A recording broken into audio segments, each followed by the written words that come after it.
Hello and welcome to Network. My name is Spumelele Zondi with your technology and social media news. It is SABC Network on Facebook, Twitter and Instagram. News Network at sabc.co.za on email. This week, our Twitter poll is asking you about a navigation app and which one your favorite is. This as Google Maps, the largest navigation app by far, with over 2/3 of a market share, turning 15 years old this week. Results of that are coming up later in the program. But first, here's what's coming up tonight. As we often hear of missing children in South Africa, Facebook has teamed up with the police to launch their Amber Alerts. We'll tell you about the latest in some gadgets. And our discussion is going back to Nigeria, where I was recently, to find out about the technology sector, that side, which has resulted in Google launching its developer space in Nigeria. South Africa has a massive scourge of children who are often reported missing. It's the largest in the region by far. That's why Facebook has teamed up with the South African Police Service to launch their Amber Alerts. They say once people have reported children missing to the police, they can then send out an Amber Alert, which can then alert the community about the missing child. A child goes missing every 5 hours in South Africa, according to figures released by South African Police Service Missing Persons Bureau. The child disappears around about every 10 hours. When we say disappear, it means they report it as missing, but it's a live system. Therefore, that figure is never fixed. As people are reported as missing, people are cancelled as missing. And it is not always where crime is involved. The largest number of child disappearances, no crimes are involved. To combat this, police and Facebook launch Amber Alerts, a new tool to help find missing children. So an Amber Alert is a media alert that people who use Facebook, when they log onto it, they will get a prominent alert on their newsfeed that a child is missing. And for that alert to be issued, we work with the South African Police Service, SABC, who is our partner in South Africa, to ensure that alert can be issued to the people who are using Facebook in South Africa. The platform will enable authorities to find missing children with assistance from Facebook users and the public in general. In South Africa, there are 28 million registered Facebook users. And when it comes to the investigation of crime, information travels very fast, and it needs to travel fast. Criminals travel fast. But if you can zoom into a specific part of the population, in this case who have Facebook, it is just to the benefit when it comes to the investigation of crime. For an Amber Alert to be issued, SABS would need information vital to identify the child, such as a recent photo and information pertaining to hair color and clothing. It's important that we get a photograph of the child for purposes of an Amber Alert. Otherwise, what are people going to look out for? If it's not possible, and it's still critical, when you have a vehicle of a suspect who took the child, or a picture or whatever, anything that might help.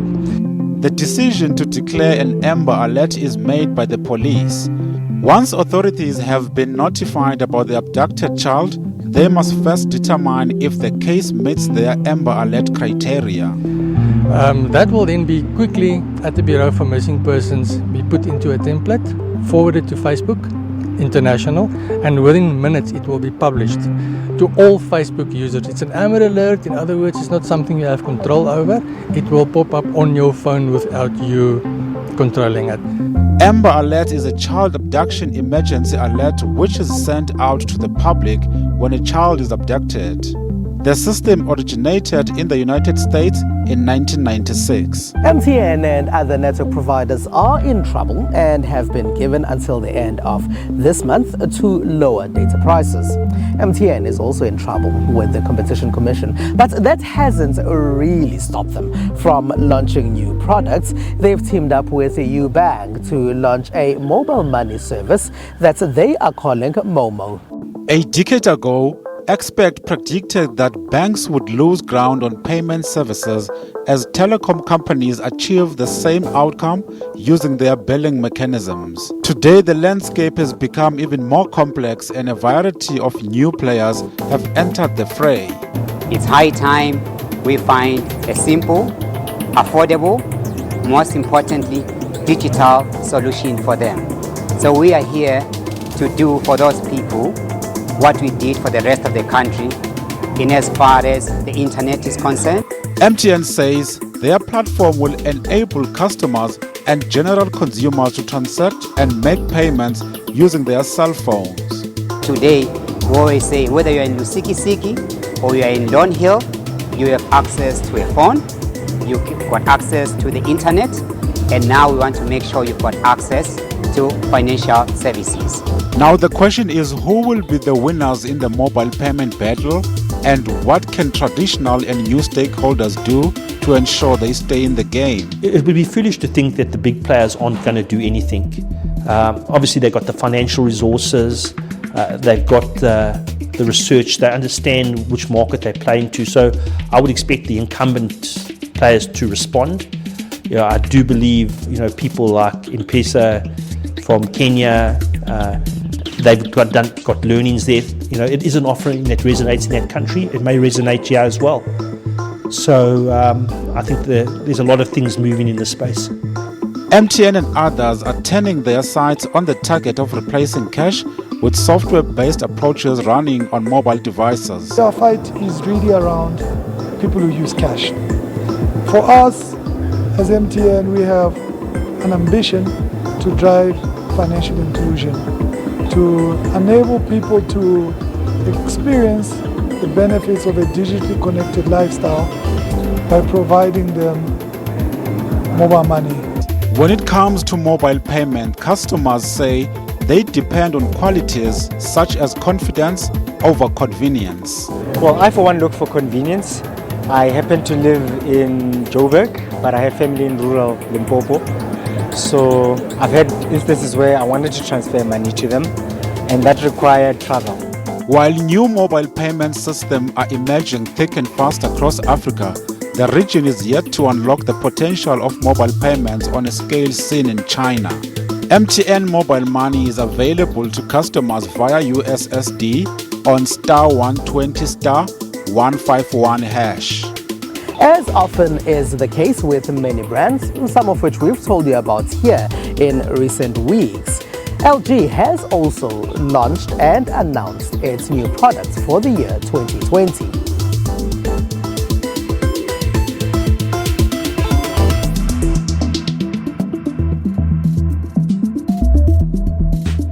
Our whole thing at LG is creating life for a better image. Innovative products, which makes it easier for our customers. I can talk about 3 wonderful products that are so innovative. We have the InstaView fridge, which is our knock-knock fridge. So what happens is many times children go in and open and close the fridge, but this time all they have to do is knock twice on the transparent panel and they can see actually what's inside the fridge, saving energy, etc., so that the child doesn't have to worry about what's in the fridge all the time. That's one of our products. Our second product is a twin wash. That actually does 2 washes at the same time. We have a 12 and 8 washer dryer and we have a mini wash. So sometimes if you want to do your darks and your whites, you can do them at the same time. Or if you have products that are for baby products, you can put them in the 2 kilo mini wash straight away. Our third and last product that I want to discuss is our convection microwave. This product does 9 things that all other products do. It's an air fryer, it's a biltong maker, it makes yogurt. So it does 9 things and you only have to buy 1 product. In terms of innovation, we really look at what the customer pain points are and we address where the customer needs are. So as you would know, in the mobile industry, for instance, a lot of people are moving towards foldable or different type of devices that are larger. LG specifically is bringing out a dual screen phone, so we don't want to bring out technology where there's the possibility that when your screen breaks you're going to have high costs. So our dual screen device specifically with the G8X is one of those innovations that speaks to the fact that people want to be able to multitask. And the same way when it comes to TV and our AI ThinQ environment, we're looking at iterative South African language capabilities. So our TVs are very specifically able to then also listen to South African accent, answer you, and give you the content that you want. And that is how we are going to specifically be pushing innovation from our side. It is SABC Network on Facebook, Twitter, and Instagram. News Network at sabc.co.za on email. After the break, we go back to Lagos, Nigeria, where Google launched its developer space recently. They told us that they are not trying to be cannibalistic in this.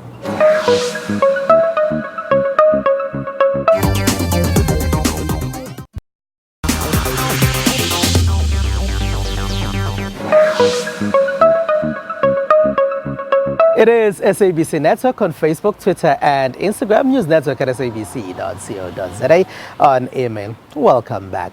Now, tech innovation hubs exist all over the African continent. You may think of the Bongo Hive, which is in Lusaka in Zambia. There's the M Hub in Lilongwe in Malawi. There's the Impact Hub that is in Lagos in Nigeria.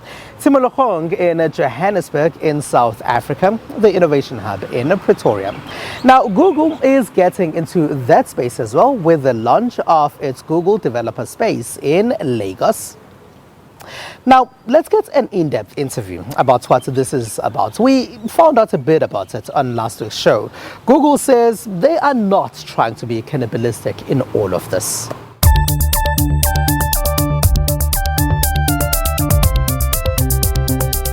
Hello, Jiten. First of all, thank you very much for being a part of our network.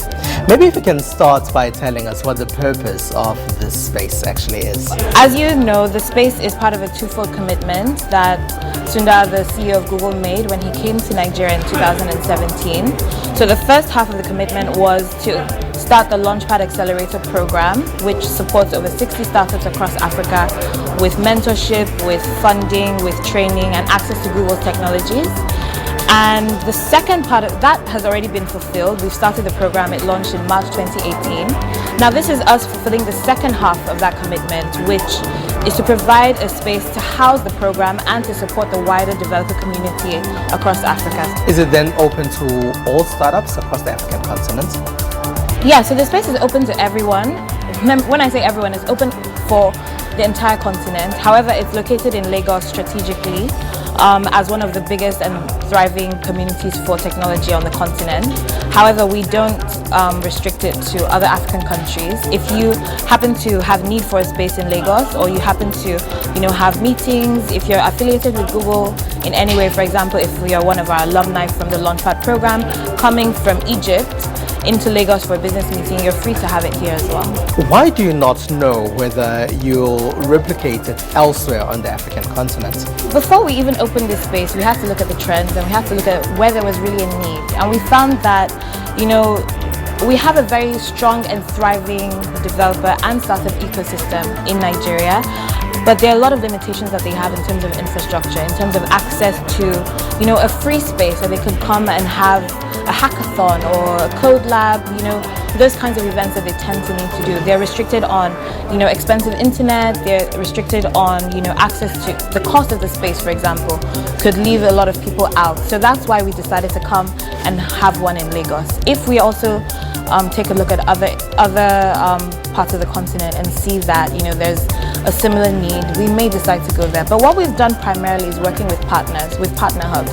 We don't want to go anywhere and be, for lack of a better word, cannibalistic. We don't want to ruin what's already thriving in another community, which is why through Google for Startups, we've actually supported existing hubs across the continent. For example, we've supported Jersey Hub in South Africa, we've supported iHub in Nairobi, we've even supported CC Hub here in Lagos, Nigeria as well. So we will continue to we'll continue that support and possibly expand supporting more hubs, making sure that they have some of the resources they need and they're able to also share some of the work that Google is doing, some of the technologies that we want to give freely to enable the communities that they're in. You mentioned the Launchpad Accelerator program. What is that? So the Launchpad Accelerator program is a 3-month program that runs twice in a year. So we've had 4 classes so far. We select 12 startups from across the continent.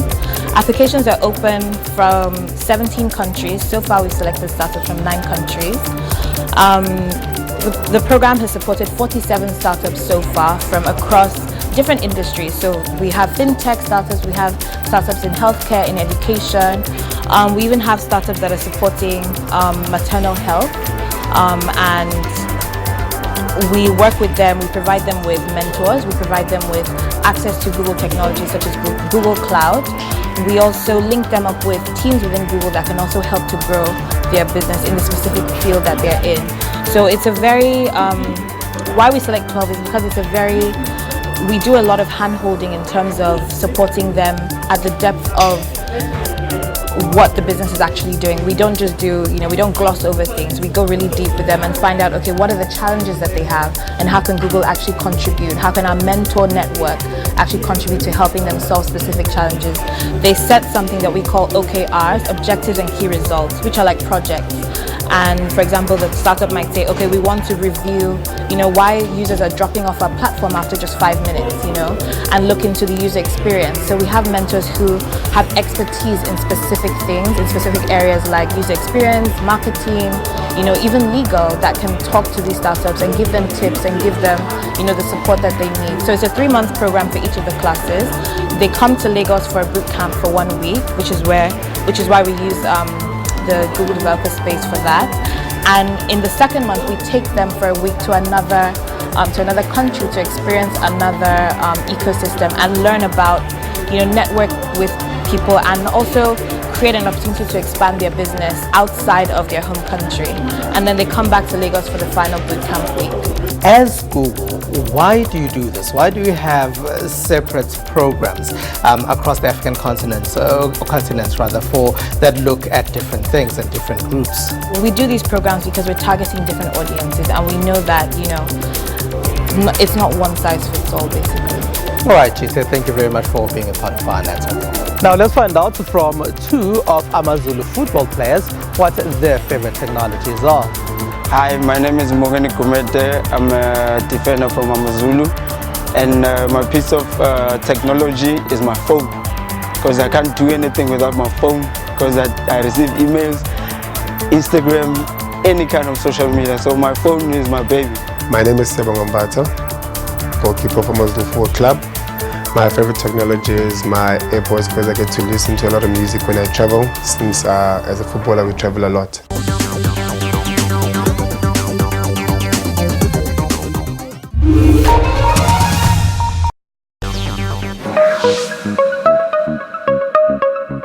It is SABC Network on Facebook, Twitter and Instagram. Welcome back. Now here's what else took place in the rest of the world in the technology space.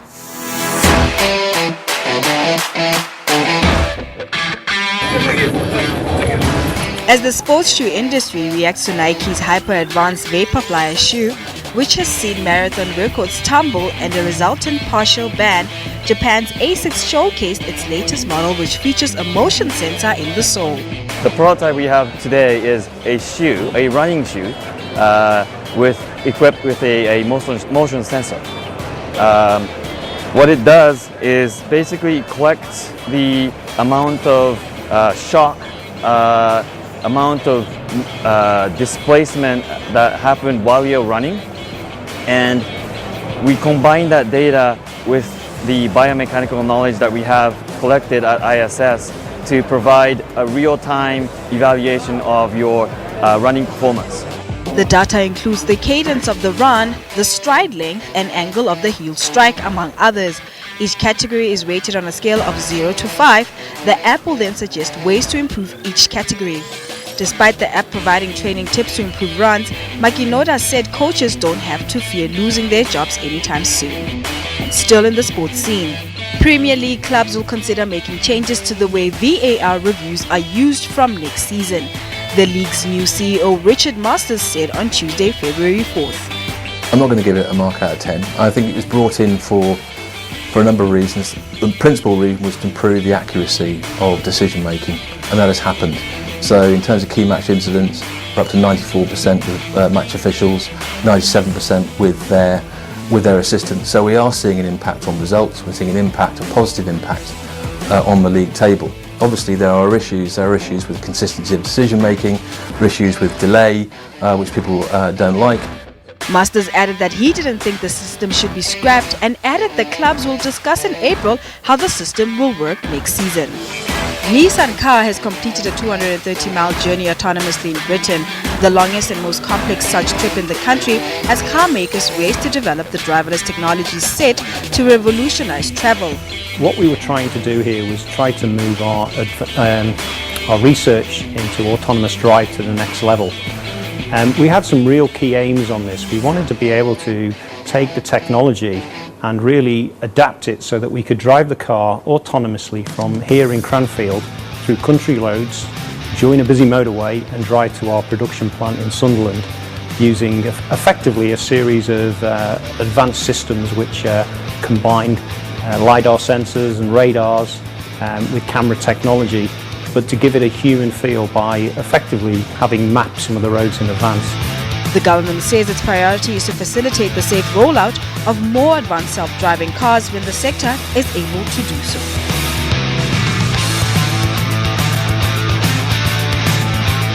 Now, Google Maps is the most popular navigation app by far, with over 67% of the market share. This week, our Twitter poll is asking you what your favorite navigation system is. This as Google Maps turns 15 years old. Now, 23% of you say it is Waze. That number is in second place. At 2% of you are people who say, here we go. That's in the lowest position. An overwhelming majority again is at 71%. Those are people who say it's Google Maps. There is also 4% of you. That number is saying it is other navigation apps. And that's it. That's all we have for you. Find us on SABC Network. Now that's on Facebook, Twitter and Instagram. It is News Network at sabc.co.za on email. From Ms. Phumelele Zondi and the rest of the team, thank you very much for being a part of our network. Have a good one. Bye-bye.